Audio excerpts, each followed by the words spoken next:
amadas, tudo bom com vocês? Então, estou passando eu por aqui e quero estar aqui compartilhando uma palavra que fica lá em Gênesis capítulo 25, falando a respeito um pouco de Esaú e Jacó, o nascimento, e quero também estar fazendo essa exposição, extraindo aqui algumas lições que nós aprendemos dentro desse capítulo 25.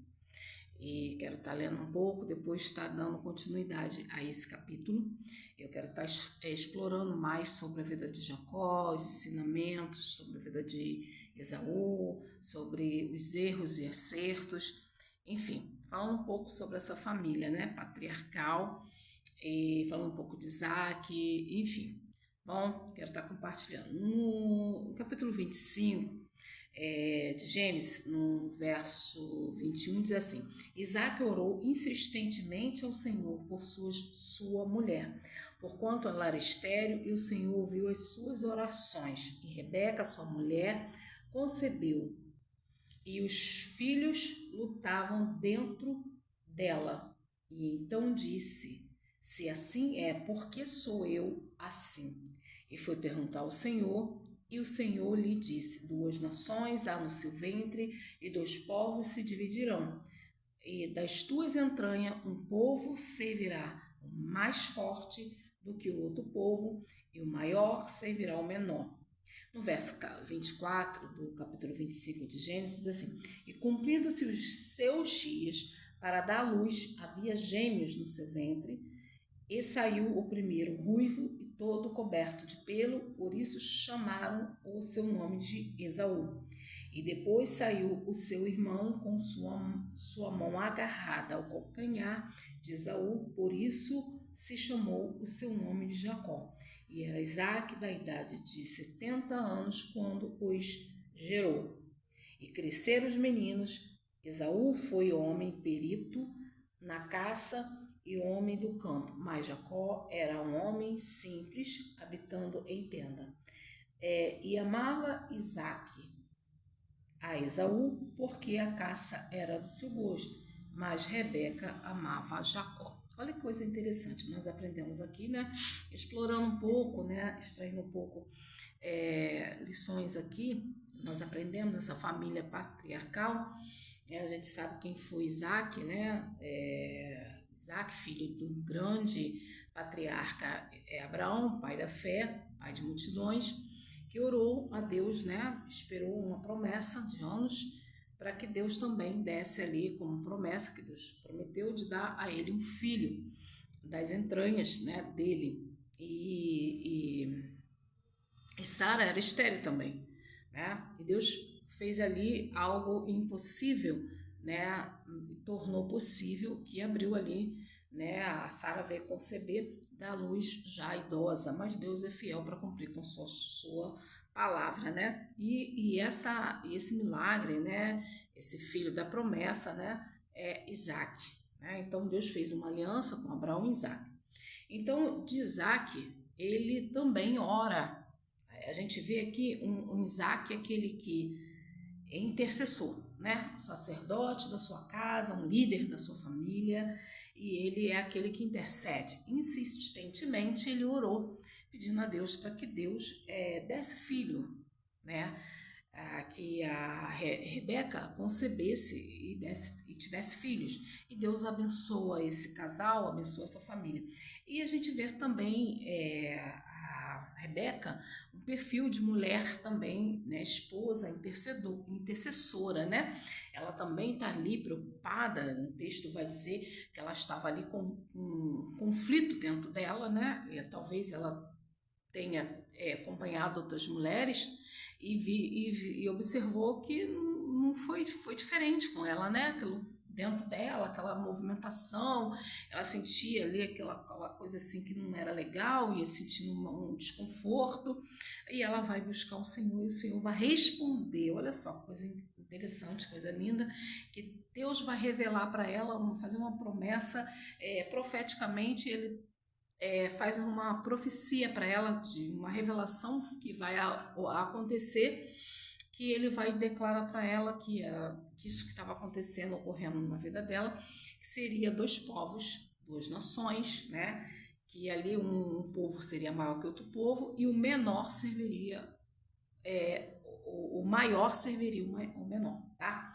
Ali a gente já vê já assim, claramente que seria gêmeos, né? E ela até então, ela ficou aguardando e aconteceu, né? Logo depois ela foi, ali teve os filhos, gerou, e realmente ali ela teve um filho que chamou Isaac por ser cabeludo, Isaac não, Esaú, e depois ela veio ter ali, logo após, nasceu o segundo, que foi gêmeos, Jacó. E Jacó foi aquele que já veio ali segurando, agarrando ali, com a mão agarrada no calcanhar de Esaú. Então ali o significado do nome de Isaac significa aquele que agarra, né, o calcanhar, né? E também outro significado que, buscando aí, a gente vai achar suplantador, aquele que supera, e também ficou conhecido como aquele que o engana, né? Porque a gente vai ver lá na frente, a gente vê e sabe a história dele, né? Que ele enganou o seu irmão, passou à frente, né? Antecipa a bênção da primogenitura e passou a enganar, né? Enganou o pai e enganou o irmão, tá? E ocupou ali o lugar de Esaú, tá? E a gente vê aqui claramente no finalzinho a gente sabe que eles cresceram, um era perito, né, de habilidade em caçador, Esaú, e Jacó era um homem pacato, né, tranquilo, simples, ficava em casa e tal, era um homem bem sossegado. Mas a gente vê aqui um favoritismo na família. A gente vai ver aqui uma família que tinha uma preferência, né? O pai, Isaac, tem uma preferência para Esaú, gosta mais de Esaú, né? Se agrada mais de Esaú pela caça, enfim, devia ser muito ficava com aquela admiração por ele ser um caçador, né? Ir lá. E Rebeca por Jacó, tá? Então a gente vai vendo que a família já começa a ter alguns conflitos, né? Se a gente conjecturar aqui, que não é legal, né? Porque foi bênção, tinha uma promessa, né? Que era para os dois já iniciar aí em orações e buscando ao Senhor essa promessa, nessa revelação que lá na frente iria acontecer, porque eles sabiam que Deus, quando falava, cumpria, né?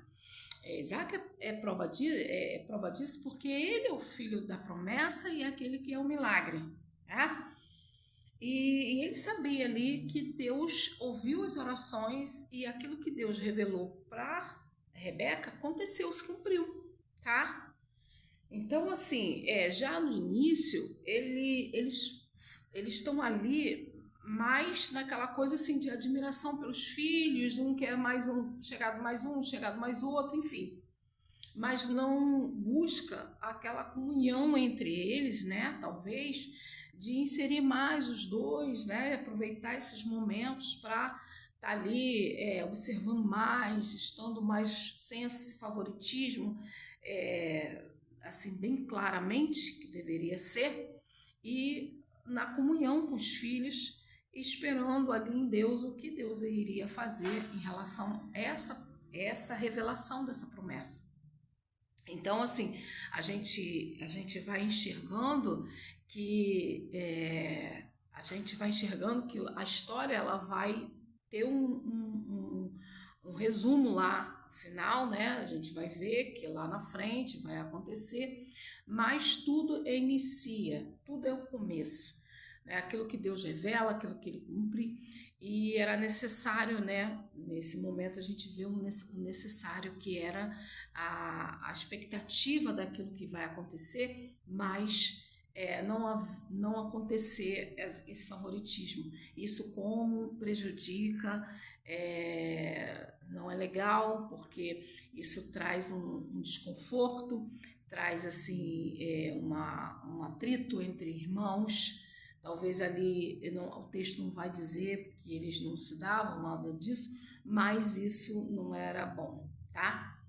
Então a gente vai vendo os erros e as falhas que, como família, né, como pais, não deve acontecer, né? Um favorecer mais um e o outro favorecer outro, enquanto a família tem que estar ali unida, né? Os filhos são como bênçãos.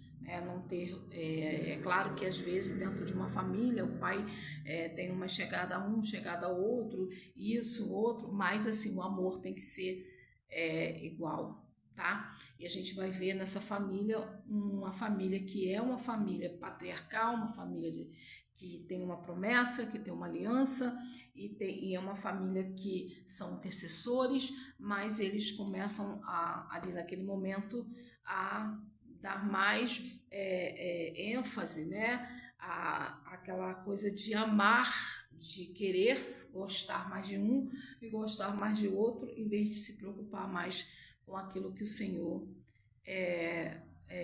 vai fazer, né? Iria fazer, na verdade, ali na vida dessa família, no que Deus se preocupar mais em orações, intercedendo ao Senhor, o que o Senhor vai fazer ali na frente, tá? Na vida dos filhos, por ter esse peso, né, dessa revelação.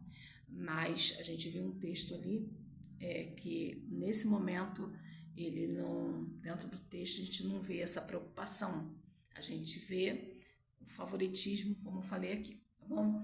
E que nós aprendemos o que com isso? Para a gente continuar, né, nessa mesma oração, na mesma busca, no mesmo ânimo, não só pelo momento de dificuldade, a gente aprende aqui nesse texto, mas está sempre em oração, constantemente em oração, apresentando sempre as causas, porque ele apresentou a demanda dele ao Senhor e ela o questionamento do conflito que estava ali na sua gestação. E depois, tá? É isso, tá? Que eu quero compartilhar com vocês, que nós possamos, não só nos momentos de dificuldade, mas no momento de abundâncias, momentos de felicidade, temos que compartilhar com o Senhor e estar sempre nessa busca de oração. Fico com essa palavra e fica na paz. Graça e paz para vocês.